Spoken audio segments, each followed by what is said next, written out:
আশা নিয়ে বের হও এবং সন্ধ্যায় হতাশ হয়ে ফিরে আসো। তুমি কি দেখতে পাচ্ছ না যে আমাদের অবস্থা পুরো গ্রামের মধ্যে সবচেয়ে খারাপ? তুমি বলো আমি কি করব? আমার ভাগ্য এত খারাপ, আমি কি করতে পারি?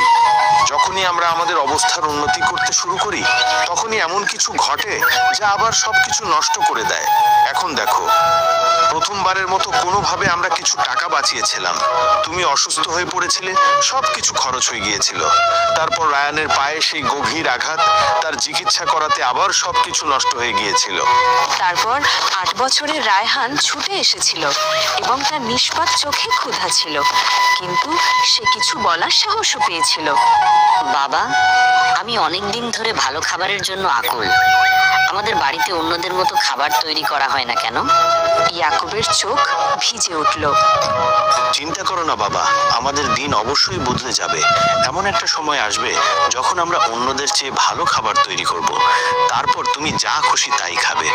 কিন্তু বাবা, তোমাকে একটা কথা বলি, পাশের তাই আম্মার ঘর থেকে যখন খাবারের গন্ধ আসে তখন আমি তার দিকে আকৃষ্ট হই।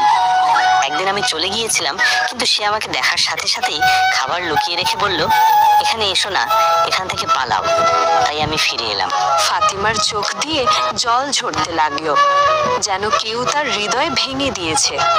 ইয়াকুব কিছু বলল না, চুপচাপ তার সরঞ্জাম তুলে মুচির দোকানের দিকে হাঁটতে শুরু করলো।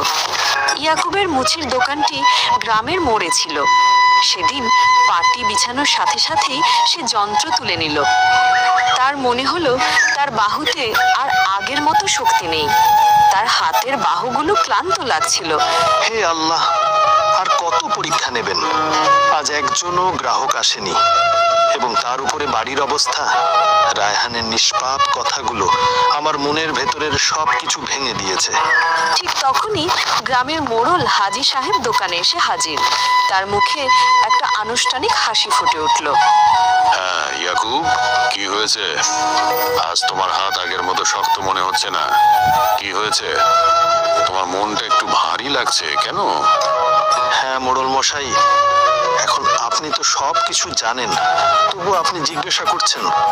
আমার পরিবার খুব আর্থিক সমস্যায় পড়েছে। আমি খুব পরিশ্রম করি, কিন্তু আমার ভাগ্য ভালো নয়। মোড়ল চুপ করে রইল, কিন্তু তারপর পাশ থেকে আলতাপ এলো। গ্রামের সেই মানুষটি যে অন্যের কষ্ট উপভোগ করতে খুব পছন্দ করতেন। মোড়ল মশাই, আমি বলছিলাম যে এই ইয়াকুবকে গ্রাম থেকে বের করে দেওয়া উচিত। তার দুর্ভাগ্যজনক ছায়া পুরো গ্রামে ধীরে ধীরে ছড়িয়ে পড়ছে। বলা হয় কিছু মানুষ এরকমই হয়, যাদের উপর মৃত্যুর ছায়া থাকে এবং তারা পুরো গ্রামকে ধ্বংস করে দিতে পারে। মোড়ল প্রথমে হতবাক হয়ে যায় এবং তারপর হাসতে শুরু করে। আলতাবও হাসতে শুরু করে। আরে আলতাফ, তুমি ওকে ছেড়ে দাও, এখান থেকে চলো। ইয়াকুবের অবস্থা দেখে দুজনেই হেসে উঠল এবং চলে গেল। ইয়াকুব সেখানেই বসে রইল, আকাশের দিকে চোখ তুলে বলল, হে আল্লাহ, আমি কি আমার ভাগ্য নিজেই লিখেছি? আমি কি কারো ক্ষতি করেছি? কখনো চুরি করেছি? কখনো অসৎ কাজ করেছি? কখনো খারাপ কিছু করিনি? তাহলে আমার উপর এই দুঃখ কেন এসেছে? কেন তুমি আমার স্বপ্নের আশা হারালে? আমার আশার প্রদীপ নিভে গেছে। আমি কুয়াশায় হারিয়ে গেছি। আমি বেরোনোর পথ দেখতে পাচ্ছি না। এই একাকিত্ব কখন শেষ হবে? তার হাত থেকে যন্ত্রটি পড়ে গেল সেদিন। তার সাহস নিভে গিয়েছিল সে দোকানে পৌঁছানোর আগেই। আমি আজ খালি হাতে যাব। ফাতেমা নিশ্চয়ই সেখানে বসে আছে আশা করে। আমার বাড়ি যেতেও ইচ্ছে করছে না। আমি কি করব? আমার ছেলে নিশ্চয়ই ক্ষুধার্ত। সন্ধ্যায় ইয়াকুব ক্লান্ত হয়ে বাড়ি ফিরে এলো। তার মুখ বিষণ্ণ। ঘরের ভেতরে পা রাখার সাথে সাথে ফাতেমা তাকে দেখতে পেল। ওগো, তোমার কি হয়েছে? আজ তোমার মুখ এত বিষণ্ণ কেন? আরে কিছু বলো। ইয়াকুবের চোখ জলে ভরে গেল। সে ধীরে ধীরে ফাতেমার দিকে তাকালো। এখন গ্রামের সবাই আমার দুর্ভাগ্য নিয়ে মজা করতে শুরু করেছে। ফাতেমা, আমি আর কি বলবো? আজ দোকানে একজনও গ্রাহক আসেনি। তার উপরে মোড়ল হাজি সাহেব আর আলতাব দুজনেই আমার ভাগ্য দেখে হাসতে হাসতে চলে গেল। আমি তোমার জন্য কিছু আনতে পারিনি। ফাতেমা চুপ করে রইল, তার চোখ জলে ভরে গেল। সকালে যখন তুমি দোকানে যাচ্ছিলে আমিও তোমাকে বলছিলাম যে এতে আমারও দোষ আছে, আমিও তোমার কষ্ট পুরোপুরি বুঝতে পারিনি। চিন্তা করো না, আল্লাহ সবকিছু ঠিক করে দেবেন। ইয়াকুব কিছু বলল না, সে চুপচাপ খাটের উপর শুয়ে পড়ল। তার হাত কাঁপছিল কিন্তু সে একটিও কথা বলল না। Ordered that dress just in time for sale, but credit card bill still due? Just chill and pay your credit card. কথা বলল না।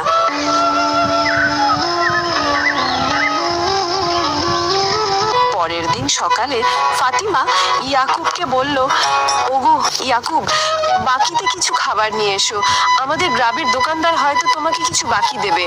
না ফাতেমা, গতকালও আমি তার কাছে গিয়েছিলাম, সে তার আগের ধার চাইছে। এখন তার দোকানে যেতে আমার লজ্জা লাগছে। আমার মনে হয় না আমাদের পরিস্থিতির আর কোনোদিন উন্নতি হবে। যদি এভাবে চলতে থাকে তাহলে আমাদের এই গ্রাম ছেড়ে যেতে হবে। আমি ইতিমধ্যেই গ্রামের 2-3 জনের কাছ থেকে টাকা ধার করেছি। এখন আমার আর কারো কাছ থেকে টাকা ধার করার সাহস নেই। সবাই জানে যে আমি ঋণ ফেরত দিই না। যদি আমি তা ফেরতও দিই, কোথা থেকে দেব? আমাদের কাছে এত টাকা নেই, যা আসে তা খরচ হয়ে যায়। হ্যাঁ ইয়াকুব, আমি জানি না আমাদের আল্লাহ কি শাস্তি দিচ্ছেন, তবে আমাদের আশা থাকা উচিত, আমাদের দিন অবশ্যই একদিন বদলে যাবে। তোমার কাছ থেকে এই কথা শুনতে শুনতে 12 বছর হয়ে গেছে, আজ পর্যন্ত এমন দিন আসেনি। সে চুপচাপ ঘর থেকে বেরিয়ে সোজা বনের দিকে রওনা দিল।